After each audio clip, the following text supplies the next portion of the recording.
Jorge, me quedé con la inquietud de preguntarte, entonces esta gente es gente que tiene esa disposición para decir lo contrario, que es la doctrina dada por el Señor, ¿no es cierto? Ya tiene una disposición. Sí. No, además, esta es otra pregunta, porque no sé. Sí. ¿Sabes qué es lo que dijo su corazón de estas personas? Lo dice en el verso 2 del capítulo 4. Hipócritas, mentirosos, cuya conciencia está cauterizada. Ya, entonces quiere decir que en realidad son gente que ya viene con esa disposición, con su conciencia cauterizada, y no son de los que creyeron, porque los que creyeron tienen el Espíritu de Dios que sí les va a hacer dar cuenta qué cosa es verdad, qué es mentira, y qué cosa proviene de Dios y qué no, ¿verdad? Porque o es que también se corre el riesgo de que uno que conoce la verdad, que tiene el Espíritu de Dios, pero por haberse descuidado de escudriñar la palabra, etcétera, en algún momento se ha confundido, en algún momento se ha turbado, y resulte creyendo una de esas cosas totalmente contrarias a lo que Dios ha establecido. ¿Puede también ser el caso eso? Sí, hay probabilidades, porque acuérdate que la palabra de Dios también nos dice: no contristéis al Espíritu Santo, al cual os anhela celosamente.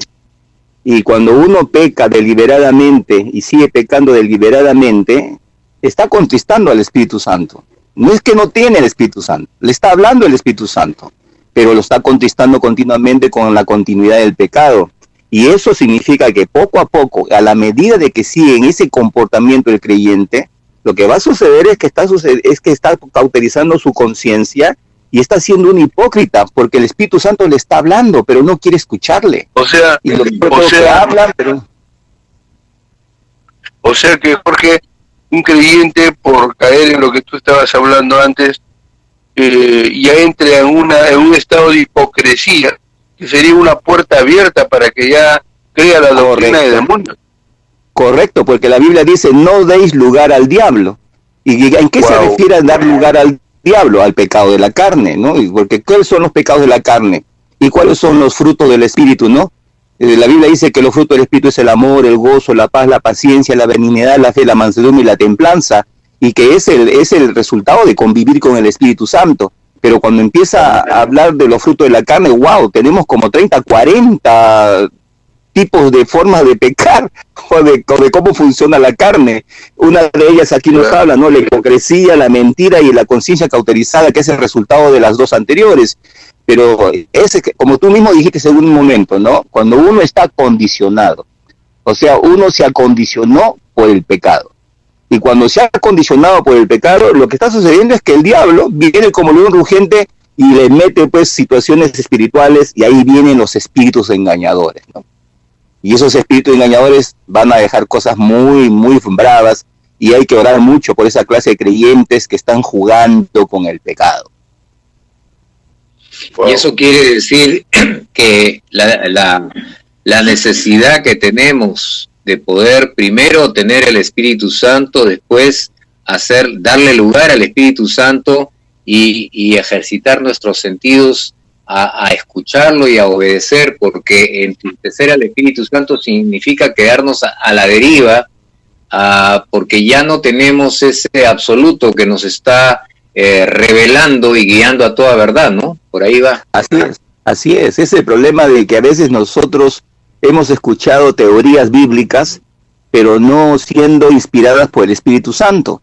Entonces, esas teorías bíblicas nos encantan porque nos hacen razonar, nos hacen pensar, nos hacen, wow, oye, qué profundidad de la palabra. Pero la pregunta es si esa profundidad de la palabra me hizo crecer, me hizo madurar, me hizo ser transformado para ser una persona de bien, como dice la palabra. Toda escritura es inspirada por Dios y para enseñarte, corregirte, redarguirte en justicia, a fin de que todo hombre de Dios, o sea, a fin de que nosotros como hombre de Dios seamos enteramente preparados para toda buena obra. Ese es el resultado de lo que el Espíritu Santo hace en nosotros. El resultado no es que, wow, ahora soy un perito en la forma como expongo la palabra, yo soy un perito en la forma como hago entender las cosas.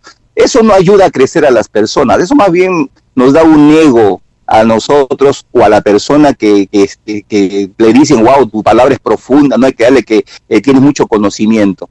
Porque no hablamos de conocimiento, hablamos de revelación. Es el Espíritu Santo quien está revelando esa palabra. Por ejemplo, nosotros ahorita estamos nosotros citando textos para palabra de Dios, pero si esta palabra no es revelada por el Espíritu Santo a través de nosotros para nuestros radioyentes, ¿en qué los va a ayudar a ellos? Si no están creciendo, no están madurando, ¿qué es el propósito y el fin de la palabra, no? Amén. Bien, ¿qué les parece si empezamos entonces a reflexionar sobre la primera declaración o enseñanza que hemos identificado y que entendemos que es contrario a lo establecido en la palabra de Dios? Hemos escuchado predicadores que dicen que el Señor Jesucristo no es Dios, sino que el Señor Jesucristo es el Hijo de Dios, y tratan de hacer una diferenciación entre uno y otro. Y lo primero que quisiéramos hacer antes de acudir a la palabra de Dios para que nos revele que efectivamente el Señor Jesucristo sí es Dios y además es el Hijo de Dios, es de que la esencia del Evangelio, el corazón del Evangelio, tiene que ver con la gracia de Dios para salvar a todo aquel que cree.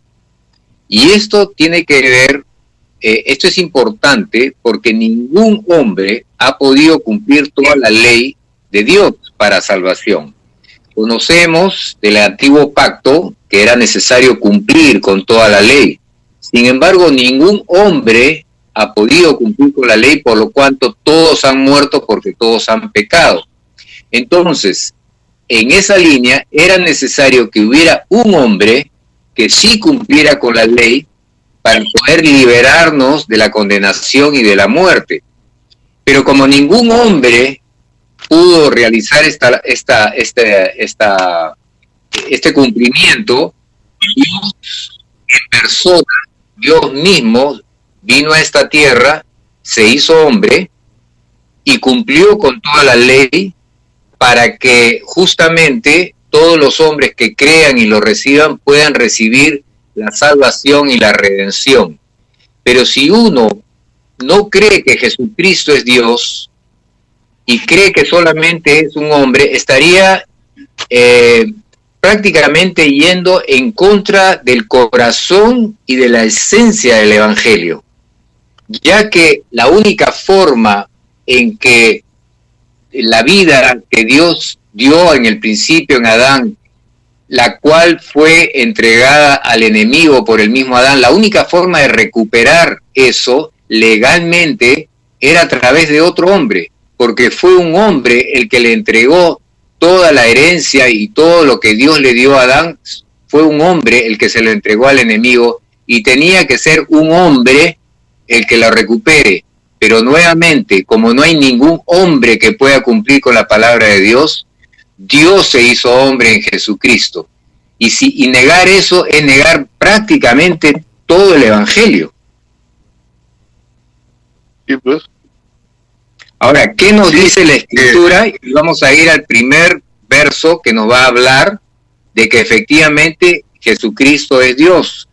Así que nos vamos a Filipenses 2:5, donde dice: haya pues en ustedes este sentir que hubo también en Cristo Jesús, el cual, siendo en forma de Dios, no estimó el ser igual a Dios como cosa a que aferrarse, sino que se despojó a sí mismo, tomando forma de siervo, hecho semejante a los hombres, y estando en la condición de hombre, se humilló a sí mismo, haciéndose obediente hasta la muerte y muerte de cruz.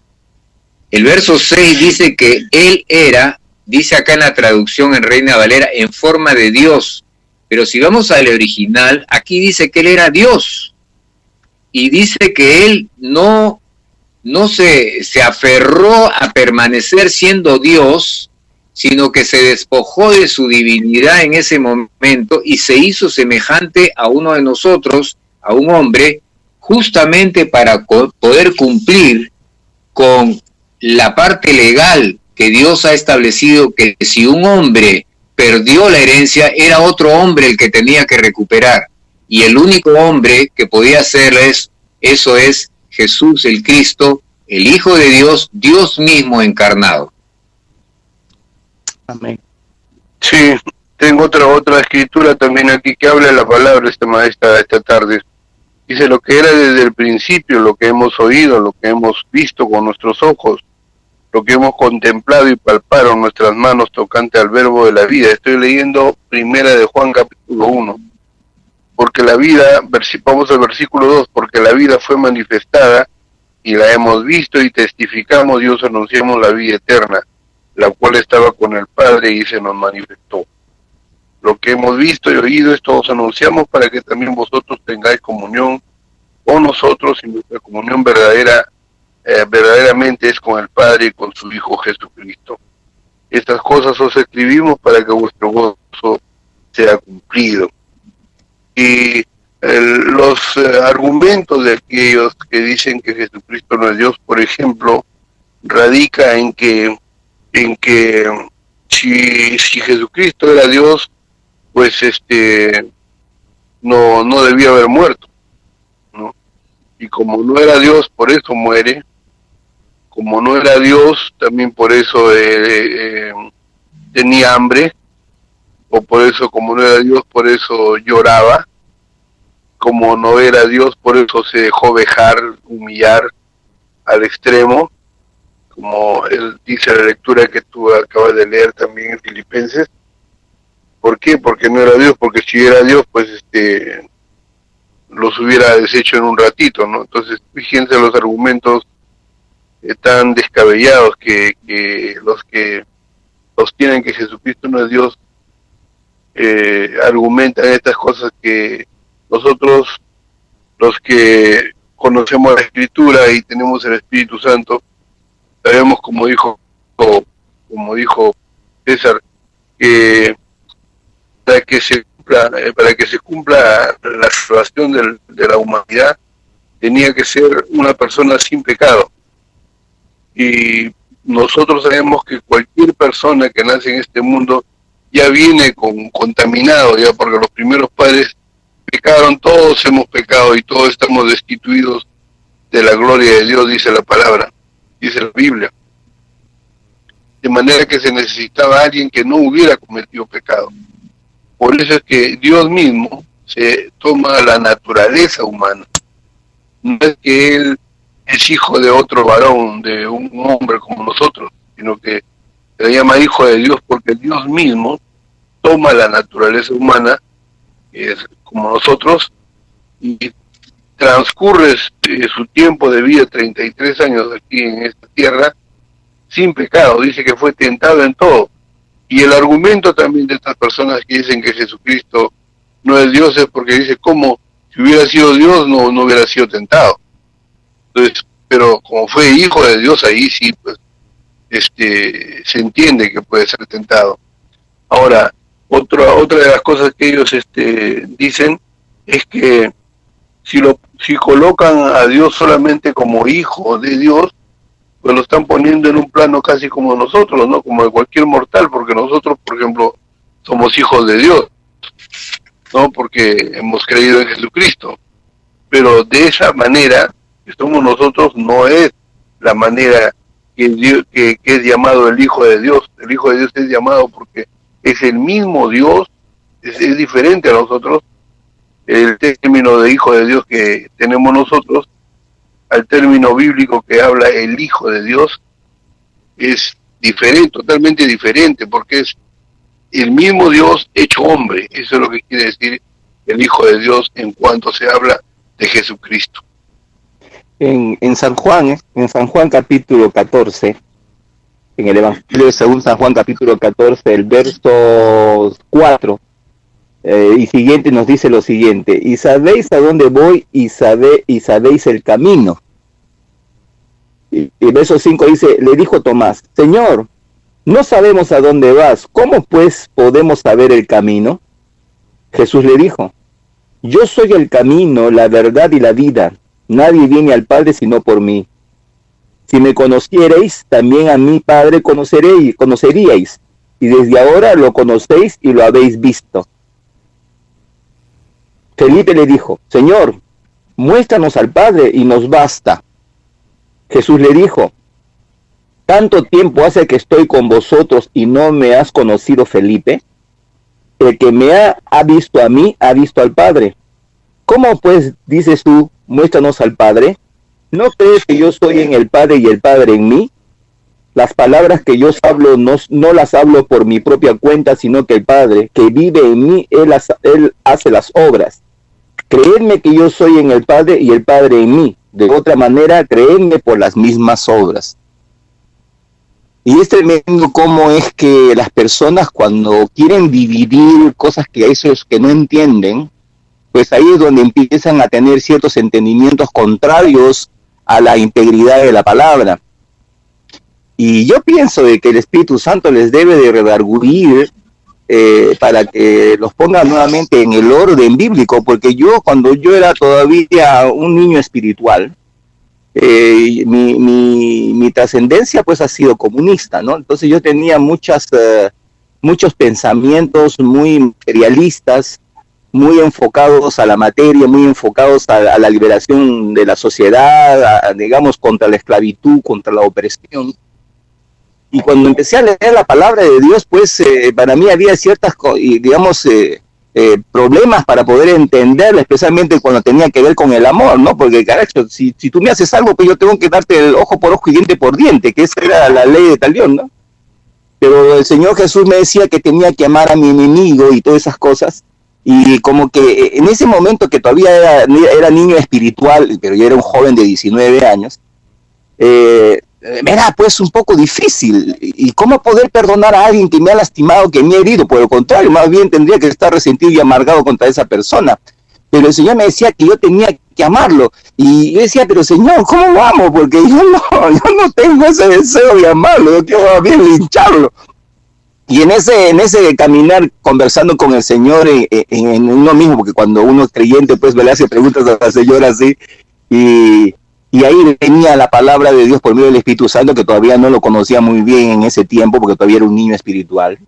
Y a la medida que empecé a discernir la palabra y empecé a permitir que el Espíritu Santo abriera mi corazón y quitara todo resentimiento, toda amargura, todo dolor, todo trauma, todo aquello en la cual en un momento dado, si yo no lo entregaba, podría ser usado por el diablo para seguir lastimándome y lastimar mi relación con el Señor y asimismo mi relación con mis familiares y mis semejantes, porque eso es lo que sucede. Entonces uno tiene que aprender a permitir que el Espíritu Santo nos sane de tal manera para que también ese espíritu de error con el que hemos venido, porque de una u otra manera tenemos pensamientos en nuestro cerebro que necesitan ser confrontados por la verdad, para que puedan ser limpiados, como dice la Escritura, no venid todos aquellos que están cargados y trabajados, yo os haré descansar, y ese texto también que nos dice la palabra, cuando dice que llevemos cautivo todo pensamiento a los pies de Jesucristo. Entonces, y esas cosas son las que uno empieza a hacer, y uno empieza a salir del espíritu de error, de esas cosas erradas que estuvo pensando en la vida pasada o en la vida mundana que uno vivió, y que necesita ser limpiado. Y como para terminar la idea, como dice Romanos 12, 1 y 2, ¿no? Os ruego por la misericordia de Dios que presentéis vuestro cuerpo en sacrificio vivo, santo y agradable, que es vuestro culto racional. No os conforméis a este siglo, sino sed transformados por medio de la renovación de vuestro entendimiento, para que comprobéis cuál es la buena voluntad de Dios, agradable y perfecta. Gloria a Dios por eso, verdaderamente. Ese verso de Juan 14, la verdad es que es un verso que hasta ahora me emociona mucho. Ese que se ha leído donde dice, Felipe le dijo, Señor, muéstranos al Padre y con eso nos basta. Como diciendo, no, muéstranos a Dios y nos basta. Y Jesús le dice, tanto tiempo hace que estoy contigo y todavía no me has conocido, Felipe. ¿Qué tal declaración? ¿Qué hombre puede hacer una declaración de decir que cuando la persona le dice, muéstranos a Dios, y dice, pero si estoy contigo? Ajá. Digo, después de leer esto y recibirlo y discernir que viene de Dios, ¿cómo puedo negar de que Jesús no es Dios? Realmente tiene que haber un espíritu de error muy fuerte ahí. Así es. ¿No?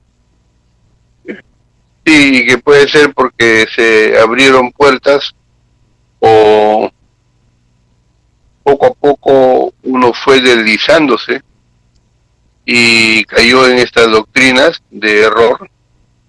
O también, como decía la escritura, son gente que viene con esa disposición ya de confundir, de mezclar, de violentar la palabra, de decir lo contrario a la fe, ¿no? Que estaban con nosotros, salieron de nosotros, dice. Mira, salieron de nosotros, dice, ¿no? Sí, pero no eran de nosotros, dice, ¿no? Pero no, estaban ahí, pero no eran, dice, porque si no hubieran permanecido con nosotros, dicen, ¿no? Claro que sí, así es. Es como el terreno del trigo y la cizaña, pues, ¿no? Porque la Biblia habla del trigo y la cizaña. Y el Señor dice, no, los ángeles dijeron, Señor, ¿quiere que saquemos el trigo? Y dijo, no. Si sacas el trigo vas a lastimar pero si sacas la cizaña vas a lastimar el trigo. Deja que crezcan los dos, dice. Y cuando venga el tiempo de la siega, ahí separaremos el trigo de la cizaña. O sea que vivimos con el trigo y vivimos con la cizaña. O sea que posiblemente la ilustración del trigo y la cizaña, de repente puede ser que nosotros estemos tratando a alguien como trigo cuando verdaderamente es una cizaña. Por eso que hay que discernir los espíritus. Claro. Bueno, en ese sentido me estoy acordando de un pasaje en el libro de Hechos, donde dice que Pablo estaba predicando a una iglesia, no me acuerdo qué iglesia es ahora, y dice que esta gente escuchaba con atención, pero después se iba a sus casas y revisaban en sus Biblias, en su Torá, revisaban si efectivamente lo que Pablo les había predicado era verdad y estaba escrito. Y creo que eso deberíamos aprender nosotros, a no creer cualquier cosa, sino todo contrastarlo con la palabra de Dios, porque al final de cuentas no somos seguidores de seres humanos, porque los seres humanos pueden caer como nosotros también podemos caer y llevar al error a mucha gente porque confió en nuestra palabra y no en la palabra de Dios. Entonces aprendamos de la misma escritura que siendo Pablo quien era, estos oyentes iban y confrontaban sus palabras con la palabra de Dios y recién ahí aceptaban recibirla. Como dice la palabra, ¿no? En San Juan capítulo 14, el verso 15 dice, si me amáis, guardad mis mandamientos, y yo rogaré al Padre y os dará otro consolador para que esté con vosotros para siempre.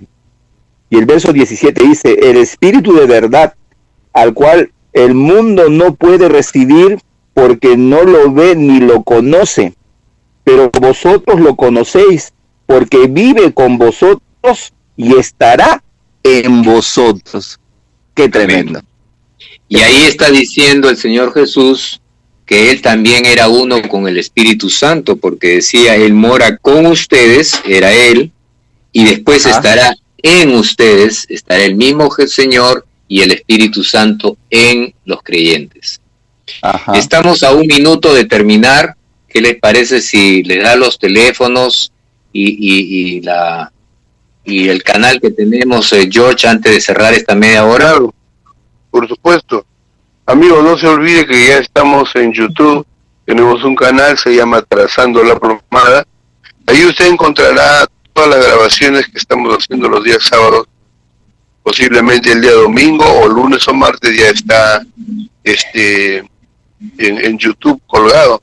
Y si usted se suscribe, le vamos a pedir que se suscriba, por favor, y marque un like ahí, para que al estar suscrito, lo último que hacemos Trazando la Plomada ya lo va a tener usted en su bandeja personal. Así que le invitamos a hacerlo, y el teléfono de la oficina, también para cualquier inquietud que le deje el programa, es el teléfono 224-4539, o tal vez para orar juntos. A veces este tiempo está hablando ya que llevamos de la pandemia, están hablando que hay mucha gente que ya tiene enfermedades de la mente, ¿no? O sea, depresión, angustia, ataque de pánico. Y si usted es una persona que está pasando estos momentos difíciles y no sabe a quién recurrir, le invitamos a que llame al teléfono de la oficina para poder conversar y hablarles con la Escritura, con la Biblia. El consuelo que le puede dar el Señor y la paz que puede usted encontrar, además de estar en la circunstancia. O sea, a veces la circunstancia no cambia, lo que cambia es que Dios viene a morar en el corazón y es más llevadero el momento, y ya no se va a sentir usted solo. Le invitamos a no dejar de sintonizar el programa. Entramos ya en la última media hora. No cambie su dial, quédese allí, que volvemos en unos instantes.